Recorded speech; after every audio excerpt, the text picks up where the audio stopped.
literalmente, é para acabar com o piqui do Goiás mesmo, né? O Conselho Nacional de Justiça acaba de soltar uma decisão, né, de que os presos que burlarem as regras da saidinha, ou seja, descumprirem as determinações da saidinha, não podem ser presos automaticamente, de forma imediata. A polícia não pode falar, você é o quê? Ah, você é preso de saidinha, agora de noite? Não, vou te levar para cadeia. Não pode. Não pode descumprir as regras imediatas. No mesmo dia em que o Daniel Silveira é preso por ter ido ao hospital e não ter cumprido a regra do horário. Caramba, o negócio tá tenso, tá cada vez mais tenso no Brasil. Nós vamos falar sobre isso, tem outras pautas também que a gente precisa discutir aqui. Então, dá uma olhada em todas essas informações que eu trago para vocês agora. Pessoal, sinceramente, não sei se tem como um país como o Brasil dar certo. Olha essa matéria que a Gazeta Brasil acabou de divulgar pra gente. A polícia não pode prender de ofício criminosos que descumprem regras na saidinha. É o que o CNJ decidiu.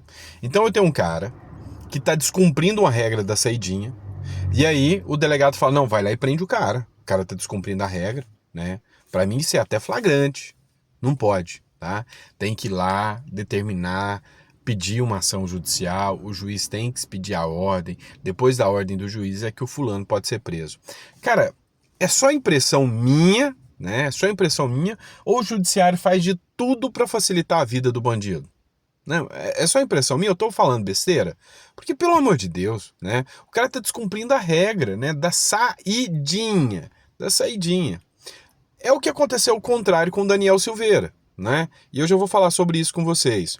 E o bom da história é que quando nós estamos falando de regra que facilita a vida do cramunhão, né? Do malandro que tá de saidinha, né? Olha o que rola. Por unanimidade, né? Não tem nem divergência, é unanimidade. Por unanimidade, o Conselho Nacional de Justiça acolheu o pedido do Superior Tribunal de Justiça e declarou ilegal um trecho de uma portaria do Tribunal de Justiça de São Paulo sobre a saidinha. Ou seja, a Polícia Militar do Estado de São Paulo, se pegar o cramunhão na saidinha, descumprindo, e pegar o cara e prender o cara, adivinha quem vai sair preso? É o policial. Olha que coisa bonita de se ver nesse nosso Brasil. É lindo demais o mundo dos sonhos do Brasil, né? É para acabar com o piqui do Goiás. E aí é inevitável eu fazer uma comparação com o Daniel Silveira, né? Porque olha só, o Daniel Silveira, ele voltou para cadeia, vocês estão sabendo. Vou mostrar essa matéria do UOL para vocês, por exemplo. O Daniel Silveira voltou a ser preso por descumprir a liberdade condicional. Ou seja, a capa aqui mostra que ele é um infrator, né? Descumpriu a liberdade condicional, ou seja, a coisa tem justificativa dele ter voltado para a prisão. Mas até a matéria do UOL me surpreendeu, porque no corpo da matéria ele foi honesto, né? A matéria foi honesta, o jornalista aqui foi honesto, ao dizer a justificativa do Daniel Silveira. Agora, a justificativa do ministro Alexandre de Moraes é que foi estranha, né? Você tem que pedir autorização para passar mal, né? Dá uma olhada aqui no corpo da matéria do UOL. O ex-deputado Daniel Silveira foi preso novamente, por determinação do ministro do STF, ele, o Alexandre de Moraes. Silveira foi detido após descumprir o horário de recolhimento da liberdade condicional. Ele estava preso desde fevereiro de 2023. Teria que cumprir 12, não é uma, não é duas, é 12 restrições. O ministro Alexandre de Moraes citou que a defesa de Silveira afirmou que ele foi a um hospital na madrugada do dia 22.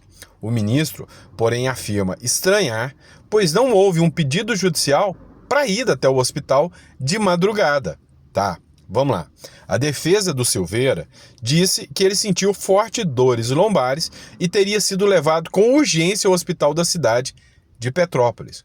Pessoal, o cara sentiu dor, com urgência foi levado ao hospital e por causa disso volta para a cadeia.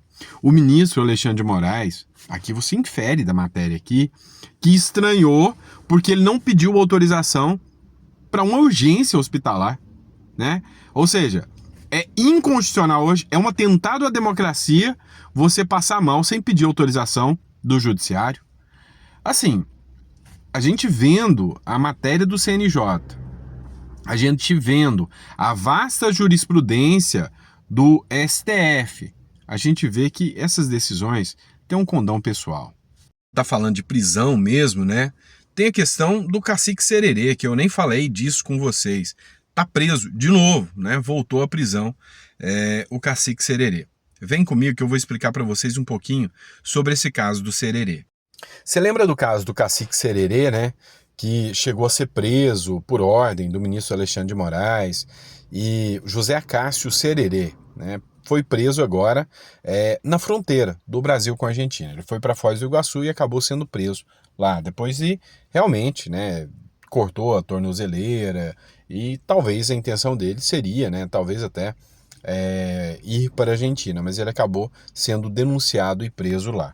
Esse caso ficou emblemático, né, pela questão da impunidade dos índios, né? São inimputáveis, se não são inimputáveis, poderia ele estar preso por uma ordem do ministro Alexandre de Moraes, haveria competência, ou seja, foi o primeiro caso de prisão.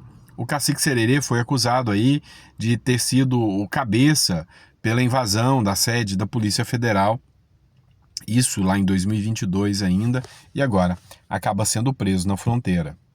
O líder indígena bolsonarista José Acácio Sererê Chavante aguarda audiência de custódia depois de ser preso na fronteira do Brasil com a Argentina.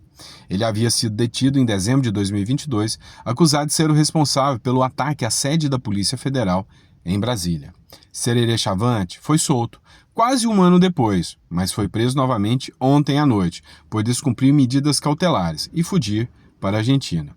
Agora, o líder indígena está em uma unidade da Polícia Federal em Foz do Iguaçu, né? Então, assim, o Sererê ficou com medo, né, de ser condenado, assim como os presos do 8 de janeiro, numa pena de 17 anos de prisão. Acabou fazendo aí uma tentativa de fuga, foi pego em Foz do Iguaçu, tá detido, né, na Polícia Federal, passando por audiência de custódia, pouco provável, né, não teve mais informações depois, pouco provável que ele seria liberado na ausência de custódia, né. Teria maior sorte se ele tivesse traficado, fosse pego com alguns papelotes de cocaína ali, a chance de ser liberado numa audiência de custódia é maior, né. Mas sendo uma figura, como a própria Band News descreveu aqui, líder indígena bolsonarista, este crime é inafiançável e iniliberdável. Ou seja, se você é bolsonarista, você não tem o direito à liberdade. Ponto. E já que é véspera de Natal, vamos falar do velhinho de vermelho. Mas não é o bom velhinho não, tá? É o outro, tá?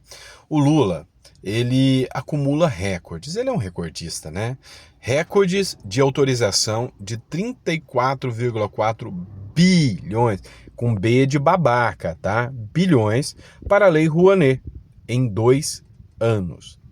Eu já dei o meu posicionamento para vocês sobre essas liberações da Lei Rouanet.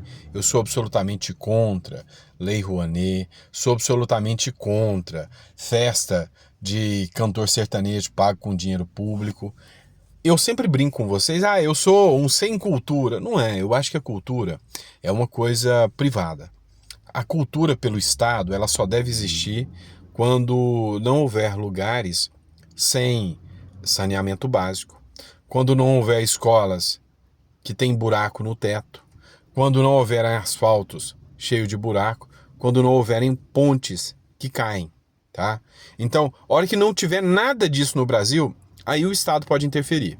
Os valores autorizados para projetos culturais via Lei Rouanet atingiram recordes históricos durante o governo de Luiz Inácio Lula da Silva, com destaque para 2023 e 2024.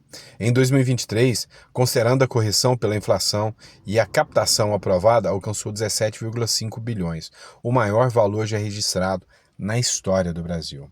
Com coisa que esses artistas vão melhorar alguma coisa sequer no nosso Brasil. Absolutamente nada. Não melhoram em nada o nosso Brasil.